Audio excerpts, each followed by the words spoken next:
Latest updates ఎప్పటికప్పుడు పొందడానికి Big TV WhatsApp channel follow అవ్వండి. లింక్ డిస్క్రిప్షన్ లో ఉంది. ఈ మధ్య కాలంలో పెళ్లిళ్లు కుదిర్చడానికి మ్యారేజ్ బ్యూరో వారికి గాని పేరెంట్స్ కు గాని తలకు మించిన భారంగా మారింది. ప్రధానంగా అమ్మాయిలను ఒప్పించడం చాలా కష్టంగా మారింది. ఎంత మంచి సంబంధం తెచ్చినా రిజెక్ట్ చేస్తున్నారు. అబ్బాయిలకు ఉద్యోగంతో పాటు పూర్వీకుల ఆస్తిపాస్తుల గురించి కూడా ఆరా తీస్తున్నారు. ఏవైనా స్థిరాస్తులు గట్టిగా ఉంటేనే పెళ్లికి మొగ్గు చూపుతున్నారు. దీంతో పెళ్లిగాని ప్రసాద్ల బాధలు రోజురోజుకి పెరిగిపోతున్నాయి. అబ్బాయిలు చచ్చిచెడి సాఫ్ట్వేర్ ఇంజనీర్ గా స్థిరపడినప్పటికీ పెళ్లి విషయానికి వచ్చినప్పటికీ ఈ మధ్య కాలంలో అమ్మాయిలు వారి తల్లిదండ్రుల గొంతమ్మ కోరికలు అంచనాలు అందుకోలేకపోతున్నారు. దీంతో పెళ్లి వాయిదా చేసుకుంటున్నారు. అబ్బాయిలు జాబ్ లో సెటిల్ అయ్యి మంచి శాలరీ సంపాదించే సమయానికి వయసు ఈజీగా 30+ అవుతోంది. అంతలోపు పెళ్లి ప్రస్తావన తెచ్చినా నా కాళ్లపై నేను నిలబడాలనే అబ్బాయిలు పెళ్లి ప్రస్తావనను రిజెక్ట్ చేస్తున్నారు. మంచి శాలరీ వచ్చే సమయానికి అమ్మాయిలు వయసు ఎక్కువైందని ఆ అబ్బాయిల ప్రొఫైల్ను చూస్తలేరు. జాబ్ చేసే అమ్మాయిల లిస్ట్ ఇంకా పెద్దగా ఉంటుంది. తనకంటే ఎక్కువ సంపాదించేవారు కావాలనుకుంటున్నారు. ఇంకా కొంతమంది అమ్మాయిలకు ఈగో ఎక్కువ. జాబ్ చేసే అమ్మాయిలకు పెళ్లి, పిల్లలు, బాధ్యతలు ఎందుకు, ఫ్రీగా లైఫ్ను ఎంజాయ్ చేయాలనుకుంటున్నారు. ఈ విషయాన్ని డైరెక్ట్గా చెప్పలేక నానా వంకలు పెడుతూ పెళ్లిని వాయిదా వేస్తూ పేరెంట్స్కి చుక్కలు చూపిస్తున్నారు. ఈ విషయం గురించి మరిన్ని వివరాలు తెలపడానికి నగరంలో ప్రముఖ మ్యారేజ్ బ్యూరో నిర్వాహకుడు డాక్టర్ కోటిరెడ్డి గారు మనతో ఉన్నారు. ఆయనను అడిగి తెలుసుకుందాం. ప్రతి ఒక్కరి లైఫ్లో వారు ఇలాంటి గుణాలున్న ఒక వ్యక్తిని అయితే పెళ్లి చేసుకోవాలని ఉంటుంది. అది అబ్బాయిలైనా సరే, అమ్మాయిలైనా సరే. కానీ ప్రస్తుతం ఉన్న కాలంలో అయితే అబ్బాయిల కంటే ఎక్కువ అమ్మాయిలు మేము పెళ్లి చేసుకోము అని అంటున్నారు. ఈవెన్ వాళ్ళు ఇండియాలో ఉన్న అబ్బాయిలైనా సరే, వాళ్ళు ఎన్ఆర్ఐస్ అయినా సరే. సో ప్రతి ఒక్కరికి ఈ కష్టాలు అయితే తప్పడం లేదు. ఎందుకంటే కొత్తగా ఈ మధ్య కాలంలో అయితే ఎన్ఆర్ఐలు అయినప్పటికీ కూడా అసెట్స్ విషయంలోనైతే రిజెక్షన్ కి చాలా వరకు వాళ్ళు ఫేస్ చేస్తున్నారు. సో ప్రస్తుతం మనం అయితే అవినాష్ రెడ్డి మ్యారేజ్ బ్యూరోలో అయితే ఉన్నాం. సో వారి దగ్గరికి వచ్చే అమ్మాయిలు ఎలాంటి రిక్వైర్మెంట్స్ తో ఉన్నారు, అసలు ఏంటి అన్నది కూడా మనం అసలు ఒకసారి కనుక్కుందాం. నమస్తే అండి. చెప్పండి, ఇప్పుడు మీరు బేసిక్ గా అయితే ఎన్ఆర్ఐస్ కి అను ఐటీ పర్సన్స్ కి ఎక్కువ వరకు అయితే మ్యాచెస్ చూస్తారని ఒక టాక్ ఉంది. సో అంటే మీ దగ్గరికి వచ్చే అమ్మాయిలైనా కానీ అబ్బాయిలైనా కానీ వారి రిక్వైర్మెంట్స్ ఏ విధంగా ఉంటున్నాయి మ్యారేజెస్ కి? ఇప్పుడు ఎట్లా అంటే, నా పేరు కోటిరెడ్డి అండి. నేను 24 years నుంచి మ్యారేజెస్ చేస్తున్నాం. ఎక్కువ ఎన్ఆర్ఐలు అంటే మా దగ్గర ఎక్కువ ఎవరికైనా ఫస్ట్ ప్రిఫరెన్స్ యూఎస్ ఉంటుందండి. యూఎస్లో చూస్తే ఏంటంటే job market up and down పడే కొద్దీ ఇక్కడ వాళ్ళ రిక్వైర్మెంట్లు కూడా మారిపోతుంటాయి. బై ఛాన్స్ అక్కడ వీసా అయిపోయి ఇండియాకి వస్తే ఏదో ఒకటి సెటిల్ అయి ఉండాలి కదా. అక్కడ జాబు లేకపోతే ఇప్పుడు H1 రావడం ఒకటే కదండి, తర్వాత జాబ్ కూడా కౌంట్ అవుతుంది. లాటరీలో వచ్చి మళ్ళీ ఇక్కడికి వచ్చి స్టాంపింగ్ అవ్వాలి. ఇవి స్టాంపింగ్ అవుద్దో లేదో అనేది భయం.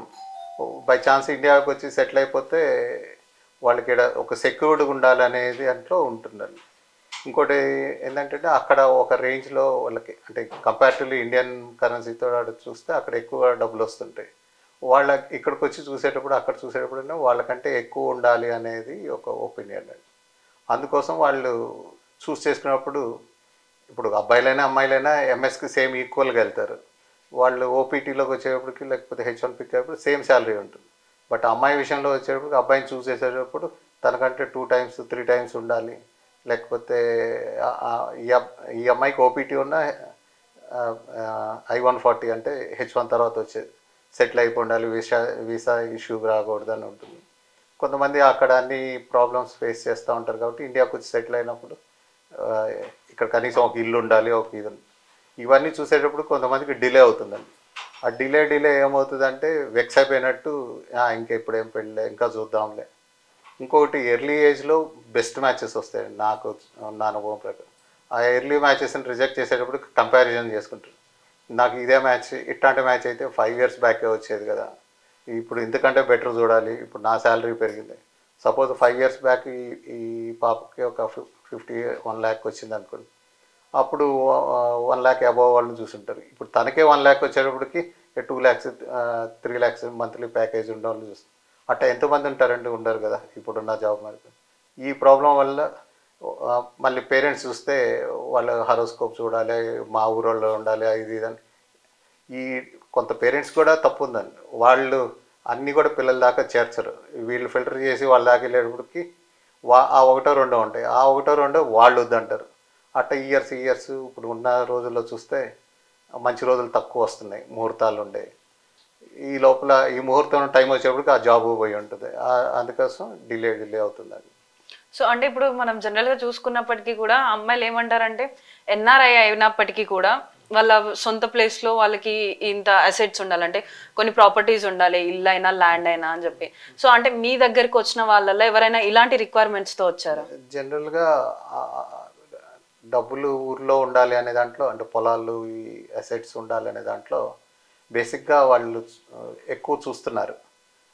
బై ఛాన్స్ అక్కడ ఏమైనా ప్రాబ్లం అయితే ఇక్కడికి వస్తే కూడా ఒక స్టేబుల్ ఉంటుందిలే అనేది.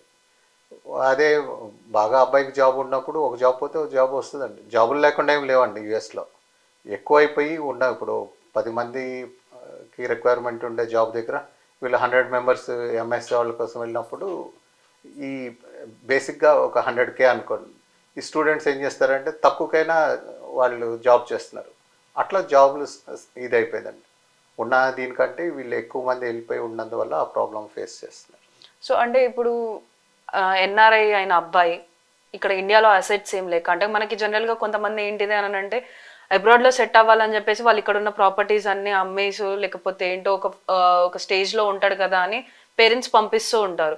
సో అలా ఎన్ఆర్ఐ అబ్బాయి వెళ్ళిన అబ్బాయి ఇక్కడ ప్రాపర్టీస్ ఏం లేకుండా మ్యారేజ్ సంబంధాలు అనేవి రిజెక్ట్ అయిన ఛాన్సెస్ ఏమైనా ఉన్నాయా? బేసిక్ ఏంటంటే ఇప్పుడు అక్కడ ఉన్న అబ్బాయిలు కూడా ఎక్కువ మంది రిక్వైర్మెంట్ అక్కడ ఉన్న అమ్మాయిని చూస్తున్నారు. అంటే వీళ్ళని మళ్ళీ ఎంఎస్కి తీసుకెళ్ళడం, చదివించడం, ఇది అంతా చాలా వీసా, డిపెండెంట్ వీసా రావాలి, మళ్ళీ H4 వీసా రావాలి. అక్కడ ఉన్న వాళ్ళైతే వాళ్ళకి అక్కడ ఉండే ప్లస్లు మైనస్లు కల్చర్ ఇవన్నీ తెలుస్తాయి. అంటే రెడీమేడ్గా ఉంటుంది. ఆ రెడీమేడ్గా ఉన్నప్పుడు ఇమీడియట్గా ఆ అబ్బాయి చేసే కంపెనీలోనే జాయిన్ చేసుకోవచ్చునో, లేకపోతే ఆ సబ్జెక్ట్ మీద వీళ్ళకి గ్రిప్ ఉంటుందండి. ఏ స్టైల్లో ఏ ఊర్లో ఉండాలి, ఎక్కడ ఉండాలి అనేదండి వాళ్ళకి అట్లా ఈజీ అవుతుందండి. అక్కడ ఇప్పుడు 10%ఏనండి ఇండియాకు వచ్చి చేసుకొని వెళ్ళేవాళ్ళు. అంటే జనరల్గా ఇప్పుడు ఎన్ఆర్ఐ ఉన్న వాళ్ళందరూ కూడా అక్కడే మ్యారేజెస్ చేసుకోవడానికి ఎక్కువ ప్రిఫరెన్స్ ఇస్తున్నారంటారా? ఇప్పుడు ఎక్కువ ఏంటంటే వీసా ప్రాబ్లం ఉంది, జాబ్ ప్రాబ్లం ఉంది. వాళ్ళు ఒక వారం కంటే ఒక 2 వీక్స్ కంటే ఎక్కువ లీవ్ ఇవ్వరు. వచ్చి చూసుకొని వెళ్ళి దీనికంటే కూడా చాలామంది పేరెంట్సే ఇక్కడి నుంచి వెళ్ళి అక్కడ ఎక్కువ పెళ్ళిళ్ళు అవుతున్నాయండి ఇప్పుడు ఉన్న దీంట్లో. ప్లస్ వాళ్ళకి ఒకరికి లీవ్ దొరికితే రెండో వాళ్ళకి లీవ్ కూడా రావాలి. ఇప్పుడు ఎక్కువ మంది బంధువులు కూడా అక్కడ ఎక్కువైపోయి ఈ మధ్యకాలంలో ఎక్కువ పెళ్ళిళ్ళు అక్కడే జరుగుతున్నాయండి. అక్కడ మనకంటే ఎక్కువ ట్రెడిషనల్గా చేస్తున్నారండి. సో అంటే ఇప్పుడు ఇటు ఎన్ఆర్ఐస్ కాకుండా కానీ మన విత్ ఇన్ ఇండియాలో సాఫ్ట్వేర్ ఎంప్లాయీస్ కూడా చాలా లేట్ మ్యారేజెస్ చేసుకుంటున్నారు. సో దానికి రీజన్ ఏమంటారు? ముందు ఏంటంటే వాళ్ళు స్టేబుల్ జాబ్ రావాలని, సెటిల్ అవ్వాలని. ఇంకోటి ఏంటంటే వాళ్ళకి సీనియర్లు ఎవరో ఉంటారు, వాళ్ళకి ఎవరికో ఒక బ్రేకప్ అయి ఉంటుంది, వాళ్ళ ఇన్ఫ్లుయెన్స్ వీళ్ళ మీద ఉంటుంది. ఒకటేదో బ్రేకప్ అయిందని అందరూ ఏం బ్రేకప్ కావండి. ఇప్పుడు నా దృష్టిలో నాకున్న ఎక్స్పీరియన్స్ ప్రకారం పేరెంట్స్ అయినా పిల్లలైనా ఎవరికైతే ఎర్లీగా మ్యారేజ్ జరుగుతుందో దే ఆర్ ది విన్నర్స్, అంటే వాళ్ళ అదృష్టవంతులని అనుకుంటాం. ఎందుకంటే చూసే కొద్దీ లేట్ అయ్యే కొద్దీ బయటికి చెప్పరు, కానీ లేట్గా అయ్యే మ్యారేజెస్ అని కాంప్రమైజ్డ్ మ్యారేజెస్. ఇంకా తప్పదు, ఇంక ఇది కూడా కాకపోతే అది కూడా కాకపోతే ఏమవుతుందంటే అసలు పెళ్ళే వద్దంటారు. అది ఎవరికి నష్టం అవుతుంది? వాళ్ళకే నష్టం అవుతుంది.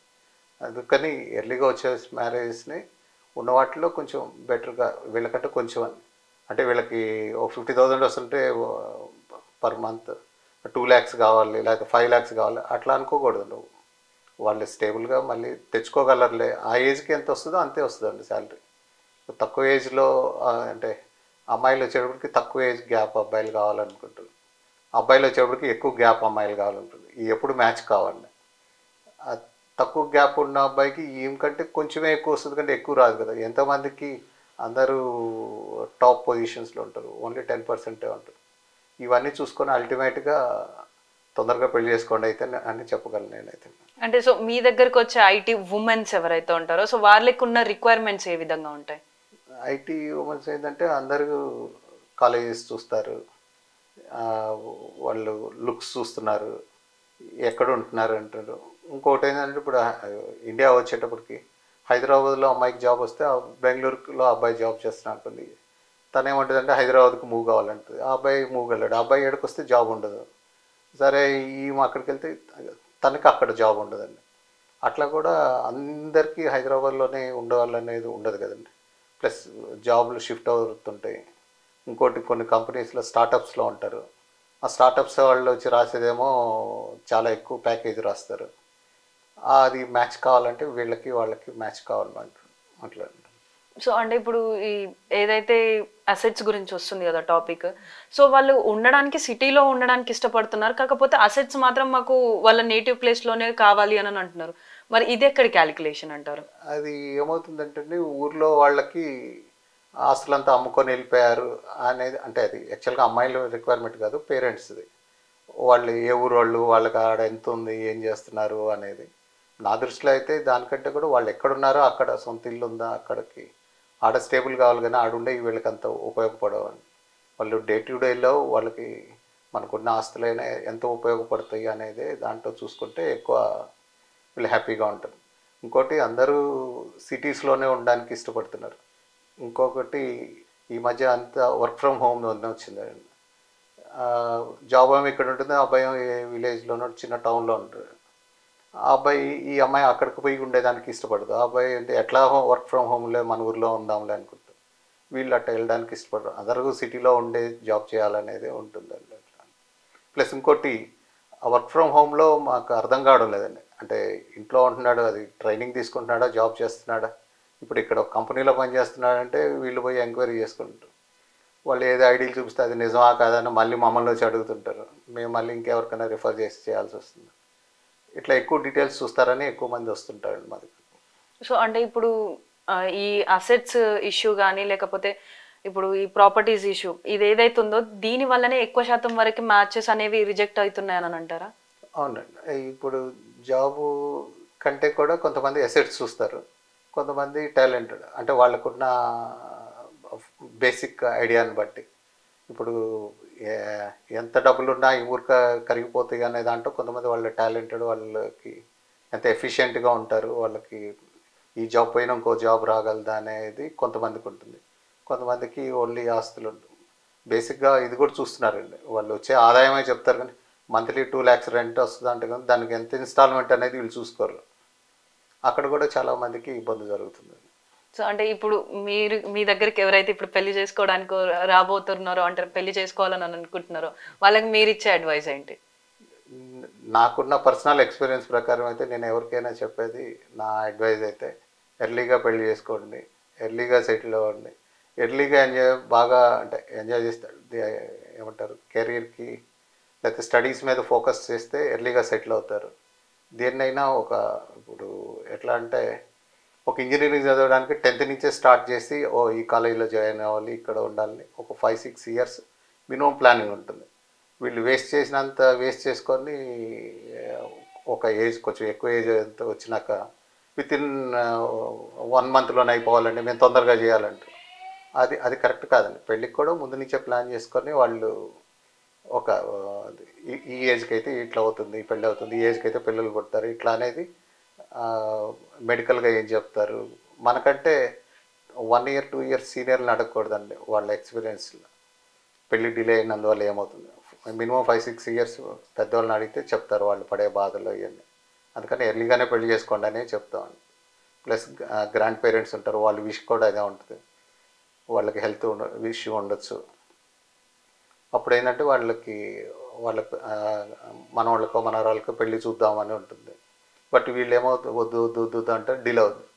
డిలే అయిన వాళ్ళందరికీ ఇప్పుడు మా దగ్గర చూస్తుంటామండి, ఎంతమంది వాళ్ళని రిజెక్ట్ చేస్తే ముందు వీళ్ళు రిజెక్ట్ చేసే స్టేజ్ నుంచి రిజెక్ట్ చేయించుకునే స్టేజ్ అయినాకనే పెళ్ళి అవుతున్నాయి. ఇంకా తప్పదురా బాబు అని చేసుకుంటున్నారు చాలామంది. అది బయటికి చెప్పరు కానీ అంటే మేము ఇంటర్నల్గా మాకు అర్థమవుతుంది. అదే తర్వాత చూసినాక అయ్యో అడ్జస్ట్ కాదు, ఇట్లా అనుకోలేదు, ఇట్లా అయింది అనేది. దానికంటే ముందు నుంచే చదువుకునేటప్పటి నుంచి దానికి ఎర్లీగా చేసుకుంటే హ్యాపీగా ఉంటారనేది మా ఫీలింగ్, నా పర్సనల్ ఫీలింగ్. థ్యాంక్ యూ అండి.